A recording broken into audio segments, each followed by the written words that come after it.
শাপলার বিষয়ে ইসির অবস্থান একই। প্রতীক নিয়ে এনসিপিকে দেয়া চিঠির বিষয়ে সিদ্ধান্ত না নিলে আগামী 19 অক্টোবরের মধ্যে ইসি সিদ্ধান্ত নেবে বলে জানিয়েছেন কমিশনের সিনিয়র সচিব আক্তার আহমেদ। দুপুরে নির্বাচন কমিশন ভবনে সাংবাদিকদের তিনি এসব কথা বলেন।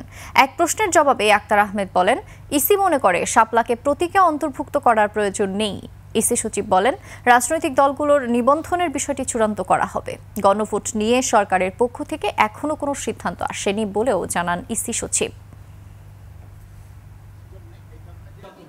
শাপলার বিষয়ে তাদের প্রতীকে চাহিত প্রতীক হচ্ছে শাপলার বিষয়ে নির্বাচন কমিশনের অবস্থান একই, যেহেতু নির্বাচন পরিচালনা বিধিমালায় এটা নাই, অর্থাৎ দেওয়ার সুযোগ নাই। আমরা একটা চিঠি দিয়েছি ওনাদেরকে যে আগামী 19 তারিখের ভিতরে ওনারা বিকল্প ওনাদের চাহিত প্রতীক জানাবেন। যদি এটা 19 তারিখের ভিতরে না জানান তাহলে স্বীয় বিবেচনায় নির্বাচন কমিশন এ বিষয়ে প্রতীক সিদ্ধান্ত নেবে।